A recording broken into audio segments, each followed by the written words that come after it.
तो आज हम बात करने वाले हैं अवलोक के बेस्ट सेलर कविता संग्रह वर्सोलॉजी की, उसकी पहली ही कविता के बारे में। लेकिन ये कोई आम कविता नहीं है, ये बहुत शक्तिशाली है।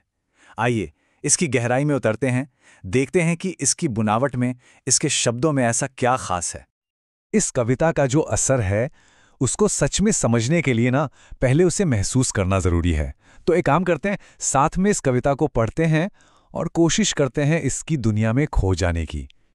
भले लोग और मुश्किल रास्ते, ठंडे आलीशान पहाड़, आसमान को छूते हुए नीचे झरनों का कल कल करते बहना, घाटी में नीचे तैरते बादल, तंग गली में भौंकते कुत्ते, सुबह सुबह चायदानी की सीटी, सूरज की गर्म किरणों की खुशी से चमकना, चरवाहे अपनी भेड़ों को हाँकते हुए, हरी भरी खड़ी ढलानों पर, औरतें झरने से पानी बढ़ती हुईं, बच्चे शरारती चमक के साथ, झुर्रियों वाले चेहरों के बूढ़े, ऊंची जगहों पर हवा से घिसे हुए, हलचल भरे छोटे मांस बाजार, प्लास्टिक की थैलियों में मिनरल वाटर, पहाड़ी पर रेंगती धूल भरी पुरानी बस, ठंड से लिपटे हुए यात्री, पहाड़ी की चोटी पर मंदिर की घंटियां बजती और भक्त एक साथ गाते हुए।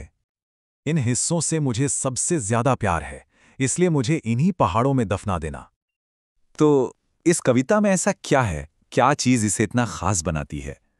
देखिए, ये सिर्फ सुंदर शब्दों का कलेक्शन नहीं है। इसका जो स्ट्रक्चर है ना, वो एक फोटोग्राफिक निबंध की तरह है, बिल्कुल सोची समझी, एक एक चीज अपनी जगह पर। और मजेदार बात यह है कि कवि अवलोक खुद एक फोटोग्राफर हैं, और इस कविता में वो अलग अलग फोटोग्राफिक पड़तों का इस्तेमाल करते हैं एक पूरी दुनिया को बनाने के लिए। चलिए देखते हैं ये काम कैसे करता है। ये जो लाइनें हैं, ये वाइड एंगल शॉट्स की तरह हैं। ये पढ़ने वाले को सीधा उस विशाल ऊंचाई वाले लैंडस्केप में लाकर खड़ा कर देती हैं। मतलब हमें फौरन पता चल जाता है कि हम कहाँ हैं और उस जगह का स्केल कितना बड़ा है। और फिर कवि जूम इन करते हैं, एक क्लोजअप शॉट लेते हैं। ये लाइनें किरदारों को कैप्चर करती हैं। ये दिखाती हैं कि कैसे वो लैंडस्केप अपने लोगों को आकार देता है। उन बुजुर्गों के चेहरे सिर्फ बूढ़े नहीं हैं, वो उसी हवा से तराशे गए हैं जिसने उन पहाड़ों को आकार दिया है। क्या बात है। अच्छा, अब आते हैं इस कविता की सबसे, मैं कहूँगा, क्रांतिकारी विशेषता पर, और वो ये है कि ये कविता यथार्थ को फिल्टर नहीं करती, कोई रोमांटिक लेंस नहीं लगाती, जैसा है वैसा दिखाती है। यहाँ सबसे ज़रूरी बात यह है कि अवलोक का दृष्टिकोण क्लेशे से घिसी-पिटी बातों से दूर रहता है।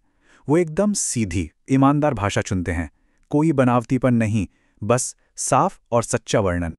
सोचिए, ज़्यादातर कवि इन डिटेल्स को हटा देते क्योंकि ये पोएटिक साउंड नहीं करते हैं ना, लेकिन अवलोक इन्हें शामिल करते हैं। क्यों? क्योंकि ये सच है। ये कोई काल्पनिक सपनों वाला हिमालय नहीं है, ये असली आज का हिमालय है। और यही इस कविता का सार है, इसकी असली खूबसूरती। ये जो प्रामाणिकता है ना, यही इसके भावनात्मक दावों को इतना शक्तिशाली बनाती है, क्योंकि कवि ने हमें सब कुछ दिखाया है, अच्छा भी बुरा भी। इसलिए जब वो आखिर में अपना वादा करते हैं तो हम उस पर विश्वास करते हैं। तो ये कविता सिर्फ छवियों की एक लिस्ट नहीं है, बिल्कुल नहीं। ये धीरे धीरे एक भावनात्मक वजन बनाती है, जो हमें एक साधारण अवलोकन से कहीं ज्यादा गहराई तक ले जाती है। अगर हम ध्यान से देखें तो ये जो छवियों की सूची है, ये बेतरतीब नहीं है, ये एक तार्किक क्रम का पालन करती है। ये एक दिन के चक्र को दिखाती है, सुबह उठने से लेकर दिन भर के काम और फिर आध्यात्मिक गतिविधि तक। और ये कविता के अंत के पास एक बहुत ही महत्वपूर्ण मोड़ है। ध्यान रोजमर्रा की जिंदगी से हटकर आध्यात्मिक अभ्यास पर चला जाता है। तो ये सिर्फ एक अवलोकन नहीं रह जाता, यह भक्ति की तरफ एक सफर बन जाता है। तो चलिए अब इस कविता के सबसे चौंकाने वाले और शक्तिशाली निष्कर्ष का विश्लेषण करते हैं। सवाल यह है कि कवि ने हमें यह सब कुछ क्यों दिखाया?